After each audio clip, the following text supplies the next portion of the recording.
All right, for our next feature, and he seems to be a hometown hero here. He likes pizza. He has a self-published book, We Are Not One Thing, which is also right over there. He's terrible at writing bios, but better at saying words into a microphone. Welcome, TJ McGowan.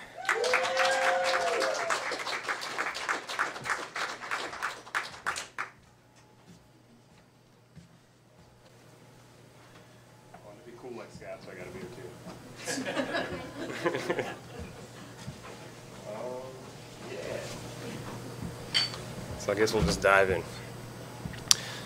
You fed medicine to the places I couldn't locate, the ones beyond where cancer might kill me, deeper than muscle and brain matter, where the me I can't taste.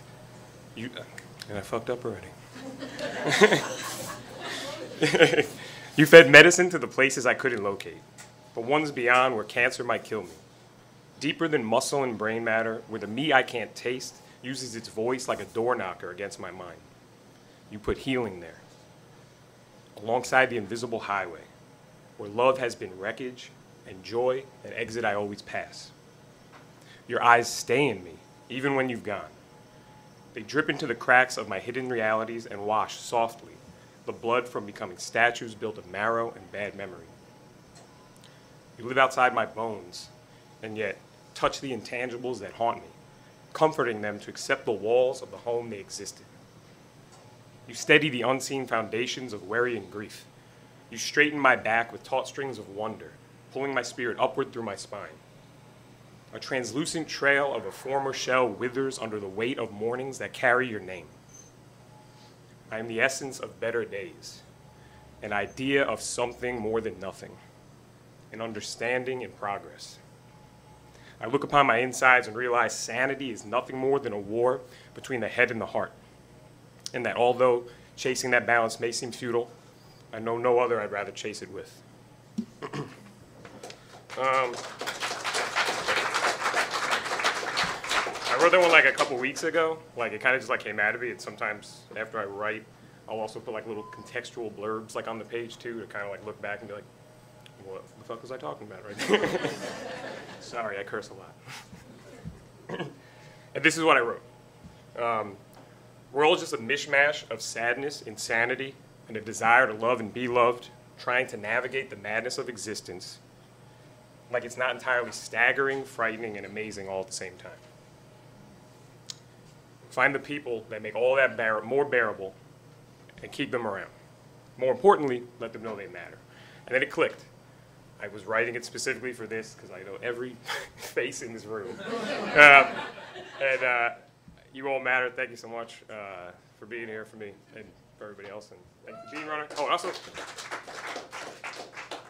thank Josh for putting this together. And he's so dedicated to the written word. Like he literally prints out, binds, stitches, like all of his books. So please, like, give him some of your money.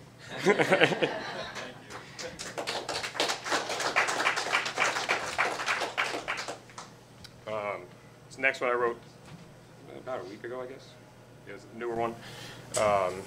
It's called I Want to Talk About Birds. I want to talk about birds. I want to talk about birds smiling against the backdrop of skies that weep with summer's end. The ones dressed up in melancholy complexion when the human world calls upon them.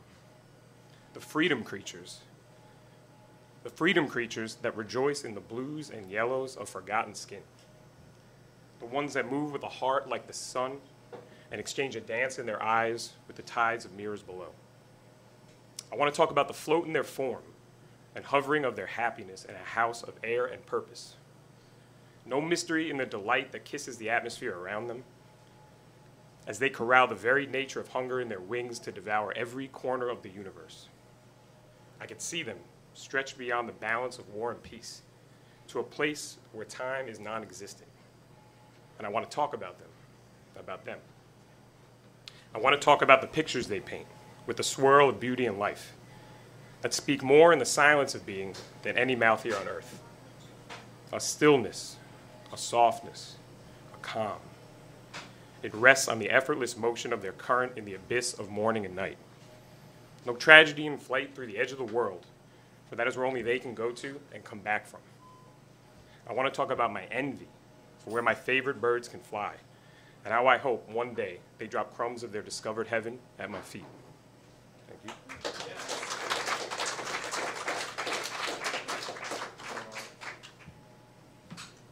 I'm going to read a few things from my book. So it's called We Are Not One Thing. A couple of years ago, I wasn't intending on writing a book, and then I looked down and I had like a couple hundred poems that all seemed to like carry the same sort of like self-reflective. It was like right around my 30th birthday, and I was just like looking back at like everything, and then I was like, I think I might have a book here. Yeah, so I'm gonna do a few from here. It's split into 3 parts, each kind of carry their own theme.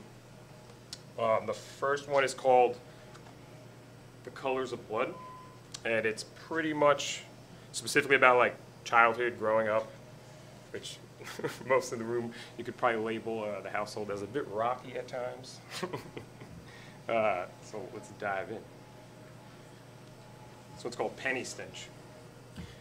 My royalty had empty wallets, torn backs and twisted ligaments, non-existent fingertips, thumbs stained or rust with penny stench from collecting coins to feed us.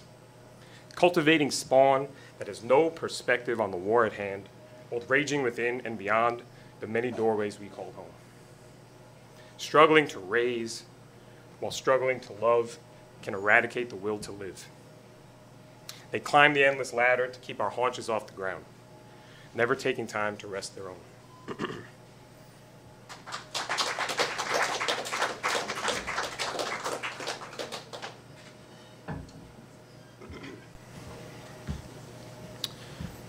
It was all tired.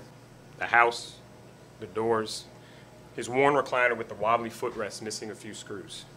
Her, waiting for the moment she could pass out on things handed down and carried from home to home, never matching the interior. Too much mail on the kitchen table to eat. It was all tired. It was all broken in and broken down. Signs of life, but no ability to distinguish the humans from the furniture.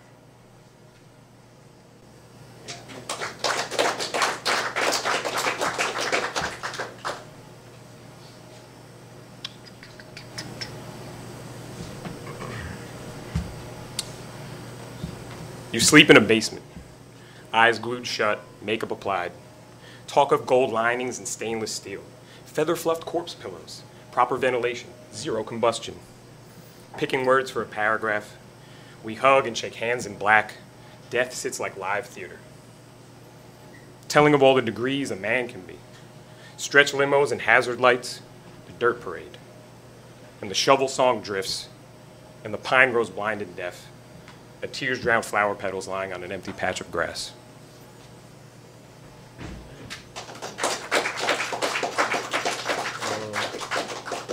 The second section is called Tone, Soft, and Loud.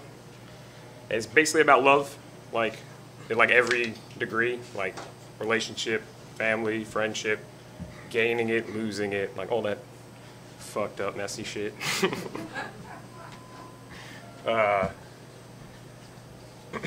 This one's called The Way We Spoke. We had language in the way we gazed, subtleties in the shape of our skin, variations in the trails of our fingers. When my mind happens upon our eccentricities, water wells in the abstract nature of how we labeled them. Swaths of hostility crept in our voices, impossible for ears to recognize. Slowly, it all became oblique, and the movements in our stares no longer said a damn thing.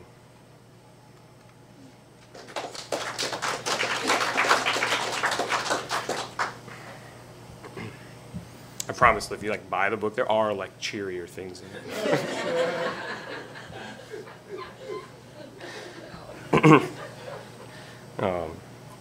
This one's called Patterns on Earth.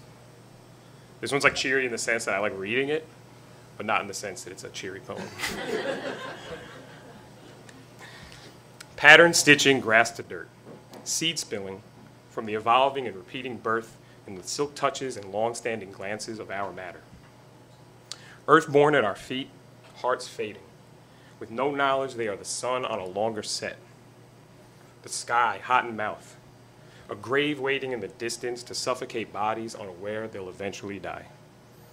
See, it's not a fun poem.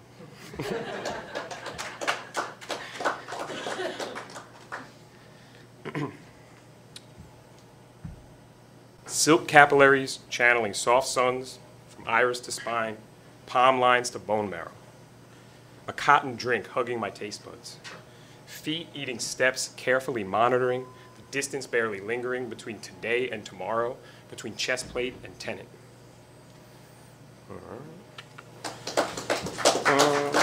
And the last section of the book is called All My Faces, and it's like basically other memories I wrote about that are a little more abstract in nature, that didn't really fit in the first two, but that like we all have, you know, like just the mundane things that stick to us. Like, oh, why do I recall that? Why do I look back to that? Or just the other kind of minutia that goes on that, you know, just memories. But it's,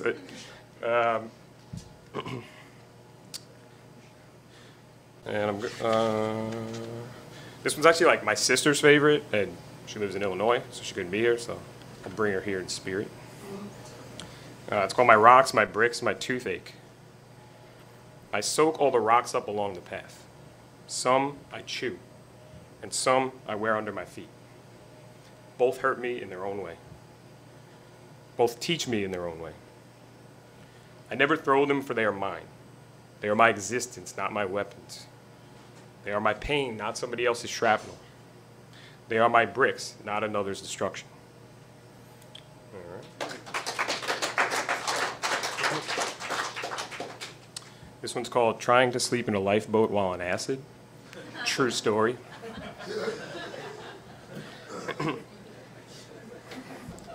I did acid, Mom.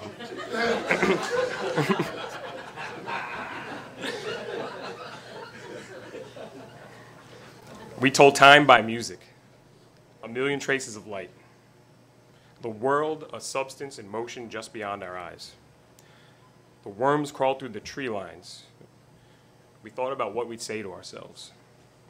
I clung to lifeless objects for safety, navigating on instinct, letting in the things I never had the courage to. I was every version of myself. There was no line between happiness and terror. And then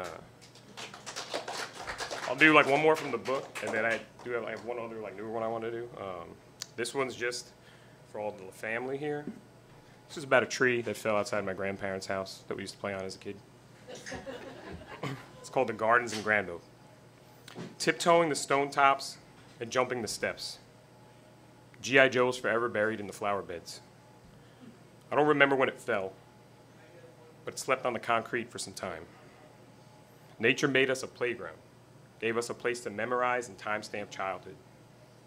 But times changed, and it was rendered sawdust, campfire logs to keep others warm.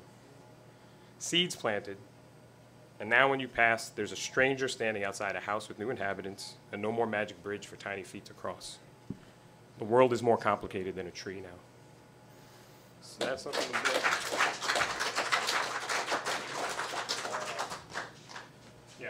Also, I have my book here. It's $8. If anybody doesn't have it, but I'm pretty sure most people in this room do. So, if there's any strangers in the room that would like to buy the book.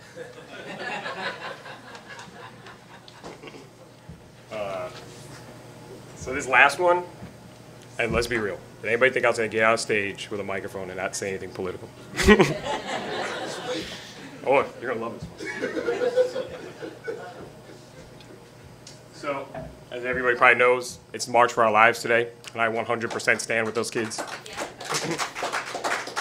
And it's already, I think, like second to the largest peaceful protest in our history and possibly the world, only second to the women's marches that have been happening the past 2 years. Also stand with that as well. So, I thought that it only felt right to write something that stands with them out there. And anybody that might be conservative in the room, I can guarantee you're probably not going to like this. But it's okay. Conservative tears and liberal tears are all welcome here, equally. It's called 17. When I was 17, my biggest concern was wondering what I could jerk off next. not thinking I'd have to convince jerk-offs why my math teacher shouldn't have to trade their ruler in for a gun. When I was 17, I was too busy being 17 to think I'd have to act more mature than my 71-year-old president. When I was 17, I worried about finding a girl to wear my corsage, not whether I'd have to leave flowers at my prom date's funeral. When I was 17, I spent my weekends in movie theaters and at the mall, never imagining having to use my feet to march in the streets to save my life. When I was 17, I thought about the future, never faced with the sobering reality that 17 is the new life expectancy. When I was 17, my school didn't feel or look like a prison. My classes weren't being sized for safe rooms. We weren't selling bulletproof backpacks for babies to wear on the bus. We're spending millions on programs to militarize the gym coach, while there are no books in the library or doors on the bathroom stalls.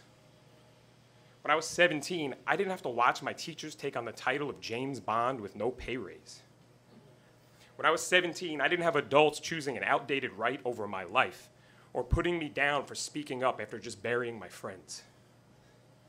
A right they've allowed a lobby to distort for profit built on the constant fear-mongering of the Fox News generation. A lobby that tells them their fellow Americans are the enemy, that the weapons are the answer when the liberals come calling. When I was 17, I didn't wish for tyranny or authoritarianism, but at 33, I want it so fucking bad, just so I can watch the chicken hawks do nothing because they're the ones who voted it in. At 33, I want to watch them stand there fumbling with an arsenal too heavy to carry, their plumber's crack hanging out and beer gut poking through their mismatched camouflage. At 33, I want to watch them rig their reading glasses to their scopes and keep their Cialis strapped to their waist in place of grenades they'd never have the guts to throw anyway. At 33, I want to watch them fail miserably as they have to lower their weapons the moment they realize they've been duped into pointing them at their neighbors. When I was 17, I ignored what these kids aren't, that the most powerful weapons are not manufactured in a factory, but are the voices they were born with. And together, those voices are louder and more ferocious than any magazine or bullet, any propaganda peddling lobbyist, any cancerous talking head on TV, any clueless administration or bought senator, and any person that thinks more guns are the only answer to a child's safety. Most of all, at 33, I want to watch everyone doubt them, and then eat crow when they change the world. 17, an age, a number, a numbing. Because in America, 17 is yesterday's tally of dead school kids and tomorrow's prediction of new graves. Thank you.